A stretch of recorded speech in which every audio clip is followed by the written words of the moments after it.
Wait, so picture this. It's the 1920s, The Roaring the 20s. Roaring 20s, Yeah. in Tulsa, Oklahoma. Oil boom. Yeah, money is flowing, jazz is playing, the American dream feels within reach. Perfect. Yeah, exactly. But beneath the surface of this booming city, there's this story Mm-hmm. of privilege, obsession, And a crime. and a crime so shocking it would grip the nation. Yeah. This is the tale of Phil Kennemer. He's a young man from a wealthy family whose life kind of spirals.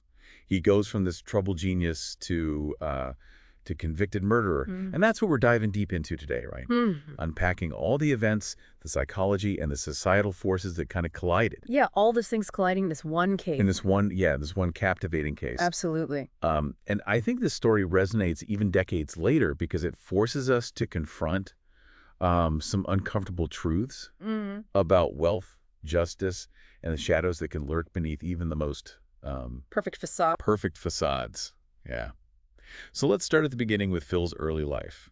We know he was really bright, but there were signs of trouble from a young age. What can you tell us about those early warning signs? Well, just imagine a 5-year-old child attempting suicide. Wow. That's exactly what happened with Phil. Really? He reportedly tried to hang himself with a curtain cord, Oh my God. jumping from a second-story window. Oh my. Thankfully, the cord snapped and he landed in a pile of sand. Oh wow. But, I mean, this incident, it speaks volumes about his inner turmoil, even at that age. Yeah, I mean, it's just chilling to even think about. And you'd think that this would have been a major wake-up call for his family, right? You would think. Did they seek any help for him after such a traumatic event? Well, it seems they did. They Right. moved to Tulsa, Okay. hoping for a change of scenery, and then he was sent to military school. Right. Pretty common at the time. Yeah. But those measures seemed to miss the mark, you know? Yeah. They were more focused on discipline rather than the root of the problem. The root of the problem. Yeah. Interesting. And what was his response to this this attempt at control? He ran away. He ran away. Repeatedly. Repeatedly. Yeah, and each escape was more daring than the last. Louisiana, Florida, even New York City. Pretty impressive distances for a young boy. Yeah. And that kind of speaks to a deep-seated restlessness, right? Mm-hmm. A defiance of authority and maybe even a yearning for something more Yeah, outside of that. than what he had. That gilded cage. Yeah, that gilded cage of his upbringing. So we see this pattern of, brilliance combined with this troubling behavior, Mm-hmm. and then enters Virginia Wilcox, the daughter of a millionaire oil magnate. Right. Their romance was brief, Mm. but her rejection of Phil seems to have been a trigger for this dangerous obsession. Yeah, a real turning point. Yeah. So, I mean, this is where the story really gets psychologically complex. Yeah, very much so. So Phil bombarded Virginia with gifts, Right. threatened her other suitors, even made a pact with a friend to die by suicide After one last date. after one last date. With her. Yeah. It's like, I don't know, it goes so far beyond just typical teenage heartbreak. Yeah. It's beyond typical. I mean, do you think he just couldn't handle not being in control or not being able to dictate how this relationship was going to end up? That's a great question. It's easy to just label him as spoiled and entitled, right? Wow. But his actions point to something more profound, like maybe this inability to regulate emotions, or maybe a distorted sense of reality. Right. And definitely a fixation on Virginia that bordered on delusion. Yeah, yeah. Okay. So this fixation didn't just fade away. No. Years went by, Virginia moved on with her life, but Phil remained Fixated? fixated, Yeah. sending letters, gifts, Yeah. clinging to this past that just no longer existed. Right. So, I mean, this persistence on his part, Yeah. That it's a big part of the story. gate element. Yeah, because it speaks to an inability to let go, right? Yeah. To accept that he was rejected Move forward. and to move on. His obsession with Virginia really becomes a driving force in everything that happens. Yeah, it shapes his choices. Yeah. Ultimately leads him down this dark path. This dark path. And it's a path that takes a sharp turn toward criminality. He drops out of school, Phil drifts between jobs, fueled by alcohol and the sense of aimlessness. Lost. Yeah, lost. Mm-hmm. And he falls in with this crowd that seems to be searching for thrills, testing the boundaries of acceptable behavior. Mhm. Is this where we really see his privilege begin to kind of shield him from consequences? I think it's definitely a factor. He was surrounded by, friends who came from similar backgrounds, Yeah. wealthy and privileged. And in that environment, risky behavior is often excused or minimized. Okay, so within this context, he meets John Gorel Jr., a dental student with a taste for what they call criminality. Yeah. And this criminality, at first, it kind of manifests as this plan to blackmail wealthy families. Yeah, using compromising photos. Using compromising photos, which is already kind of ethically questionable, right? Very much so. But then Phil, he takes it even further by suggesting Virginia Wilcox as a target Oh, wow. because he's driven by this warped idea that he's saving her. He thinks he's the hero of the story. Yeah, so we see his obsession with Virginia mixing with this increasingly blurred sense of right and wrong. Right and wrong, yeah. I mean, he really believes that he's acting in her best interests, completely oblivious to how harmful and criminal his actions actually are. Blind to it. Yeah, his distorted perception becomes a key element in the story. Really drives the narrative. Yeah, it drives the narrative forward. And the narrative takes another turn when John Gorel, he proposes this really audacious and dangerous plan to kidnap a girl for ransom. Up the ante. Yeah, and he wants to exploit his connections at a newspaper. For publicity? For publicity. I mean, this is where the stakes get really high. Absolutely. And what's so interesting is the reaction of others, right? Yeah. Some flat out reject it. They recognize the danger. Yeah, the immorality of it. Right. Others, they warn Phil about John's intentions. They're concerned. They're concerned. But Phil, he's torn. He doesn't know what to do. Yeah. He wants to protect Virginia, Mm-hmm. but he's also reluctant to go to the police because he doesn't want to expose his own role. Afraid of getting caught up. Yeah. So he's trapped In his own web. in this web of his own making. Yeah, can't escape the consequences. Yeah, and his solutions to this problem become increasingly desperate. Desperate and erratic. Erratic. He talks about crashing a plane with John in it, Oh, wow. staging a car breakdown to kill him. I mean, his actions are totally out of control. Spiraling. Yeah, spiraling. This escalation is crucial, right? Absolutely. You see the desperation, the pressure, the sense that something terrible is about to happen. Yeah, the sense of impending doom. Yeah. Phil can't control the situation he created, Mm-hmm. and it leads to this one night One fateful night. that changes everything. Yeah. So we left off with Phil, remember. He's caught in the spiral of desperation and bad decisions. And it all kind of comes to a head on this one night. He's making all these frantic calls to John. Mm-hmm. He has this weird conversation with his dad about, capturing criminals. Right. And then he finally sets out to meet with John. It's a night full of tension, a lot of uncertainty. Right. And this is where the story takes this really dark turn. Mm-hmm. And we have to rely on Phil's account of what happened. That's all we have. Great. Yeah, and we've already seen that his version of events isn't always Reliable. reliable, but it's the lens through which we have to view the events of this night. So what does Phil say actually happened during that final encounter with John? Well, according to Phil, things escalated pretty quickly. Okay. John was furious. He was furious that the extortion letter hadn't been mailed, felt like Phil was betraying him, not being loyal. Okay. And then there was a struggle. The gun went off. Okay. John was shot. Not just once, though, right? No, you're right. Phil claims he shot John twice in the head. Mm-hmm. The second shot was a fatal one. And then he wipes his fingerprints, leaves the gun in its holster on the passenger seat, just flees the scene. Yeah, I mean, it's a series of actions that seem calculated, Mm-hmm. but also weirdly detached. Detached, yeah. No remorse, no panic. Mm-hmm. That's a key point that a lot of people have a problem with. Yeah. Later on, he just tells a friend about killing at a bar. Like, it was nothing Yeah. really raises questions about, was he even in his right mind? Did he even understand what he had done? It's a chilling detail. Mm.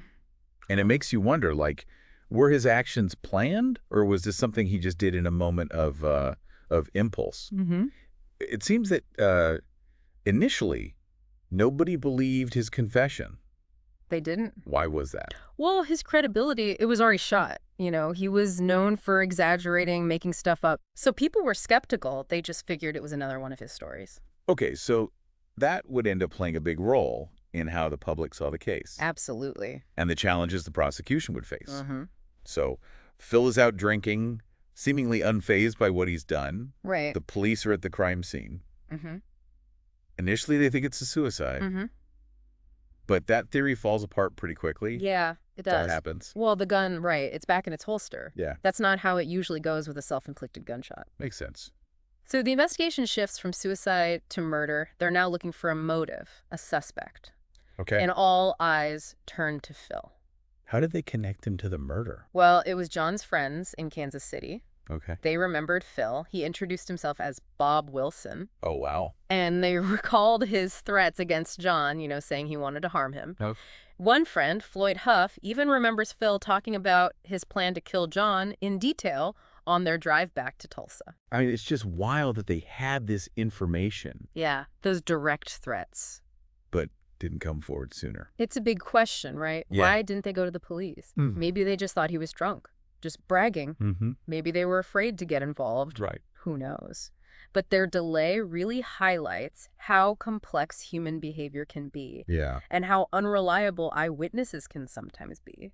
And it wasn't just in Kansas City. No. Back in Tulsa, Phil had confessed his plans to other friends, too. Right. Even showed them the hunting knife he carried, said it was for protection. Oh, wow. It seems like there were so many missed opportunities. Yeah, for someone to step in. Before it was too late. Absolutely. This is a pattern with Phil, missed opportunities. From his childhood to his behavior as an adult. Mm-hmm. There were moments when things could have been different, Yeah, but those moments passed. and the consequences were devastating. So after a hunting trip with his father, like nothing had happened, Mm-hmm. Phil confesses, surrenders to the police. Surrender! I mean, it's dramatic, but even his surrender is met with It's belief. disbelief. Yeah, the deputy who took him in, he thought it was a joke. Wow. That just goes to show you how much Phil's reputation preceded him. Yeah, wow. Nobody believed him. The prosecution was going to have a tough time proving he was guilty. And this case blew up, right? Oh, yeah. It wasn't just a local story. National news. National. There were all these rumors about this rich kid gang, Mm-hmm. a conspiracy. People love a good conspiracy. Yeah. And then, of course, there's all this speculation about the motive. Always got to have a motive. Yeah. And then the death of Sidney Bourne just throws fuel on the fire. Right. Sidney Bourne, the friend who drove Phil to meet John, Yeah. ruled a suicide. But of course, Yeah. people thought he was silenced. Yeah. Had to protect the others involved. Right. There's got to be more to the story. Right, right. Creates this this atmosphere of suspicion. Mm-hmm. Like the truth is being hidden. So we have this whole web of The events, tangled web. conflicting accounts. Mhm. The media's going crazy. Coin wild. And at the center of it all, there's Phil Kennemer, Or troubled young man. whose life has become this tragic, entangled mess. And this is where the trial begins, right? Yeah. Becomes a stage for all this drama, theatrics, clashing narratives. The prosecution, they want to portray Phil as this calculated killer, driven by this dark obsession. Right. The defense, they're trying to paint him as a troubled soul, Right. victim of his own mental instability. This battle for truth, for justice, is about to begin. And that battle, with all its twists and turns, is where we'll pick up in the final part of our deep dive. Okay, so we left off right on the brink of this big trial, Mm-hmm. and the media's all over it. A frenzy, Yeah, public opinion's divided. right down the middle. Yeah, so this is where the courtroom really becomes this battleground, right, between these two competing narratives, Absolutely. prosecution versus defense. Fighting for control of the story. So what was the prosecution's approach to this high-profile case? Well, they knew they had a tough job ahead of them. Phil's reputation, right? Yeah. Not exactly known for being truthful. Plus his family's wealth and influence. That's always going to be a factor. So they really focused on tearing down his credibility. They wanted to paint him as this master manipulator, someone who, despite all his claims of being insane, was fully aware of what he was doing and the consequences. So how did the defense, how did they fight back against that? Well, their whole strategy was to portray Phil as this deeply troubled person. They said he was a victim of his own mental instability, that he didn't have the capacity to form intent, to really understand that what he did was wrong, basically arguing that his mental state meant he wasn't fully responsible. So it became this classic legal battle, right? Yeah. Cold-blooded killer versus mentally ill young man driven to this desperate act. And of course, this trial had everything, right? Dramatic testimonies, emotional outbursts, even accusations of witness tampering. Let's talk about some of the key moments that really stood out in that courtroom. One of the most powerful testimonies came from Phil's own father, a judge. Wow. He spoke about his son's past, his struggles with mental health, everything the family had done to try to help him. It was a really heartbreaking moment. You could see the pain this father was going through behind all the scandal. Yeah, and then you have the testimony of Virginia Wilcox herself, the woman at the center of this obsession. Yeah. What kind of impact did her words have? Her appearance was highly anticipated. She talked about Phil's relentless pursuit, the gifts he sent, the threats, the fear she felt. It really solidified the prosecution's image of Phil as dangerous. So amidst all this, amidst all the drama, there's also the expert opinion of a psychologist who evaluated Phil's mental state. What did his evaluation show? It was actually kind of complicated. He acknowledged Phil's mental health problems, his emotional instability. He even said there might be signs of a personality disorder. But he also said that without the murder, Phil probably wouldn't have been considered clinically ill. It was a tough one. Left the jury with a lot to think about. So the jury had all this to consider, right?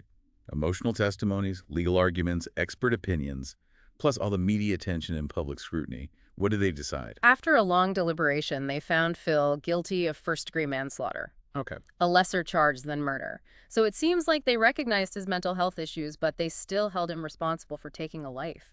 He got 25 years. A long time. Yeah, a significant sentence, but not the maximum. And even after the conviction, Phil remained defiant. Blamed the prosecution, said his only regret was the impact it had on his family. It's like he never really showed remorse. Yeah, and that lack of remorse, it fits with the psychological profile that emerged throughout the trial. Phil saw himself as a victim. He couldn't or wouldn't connect his choices with their consequences. And this pattern of not taking responsibility continued even as he was trying to get parole.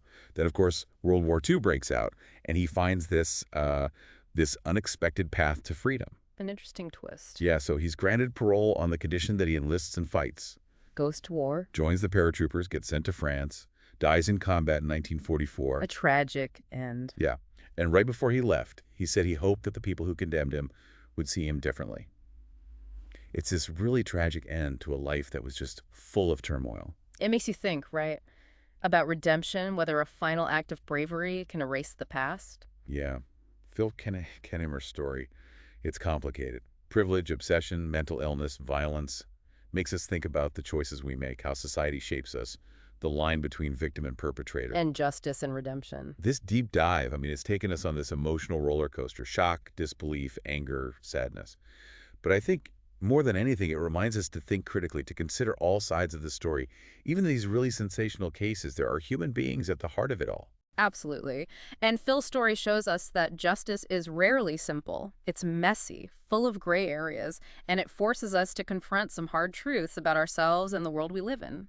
So as we wrap up this deep dive, we encourage you to keep thinking about Phil Kennemer's story. What do you think about his life, his choices, the verdict? We want to hear your thoughts. Keep the conversation going. And don't forget to subscribe to The Deep Dive for more fascinating stories from history. Until next time, keep diving deep.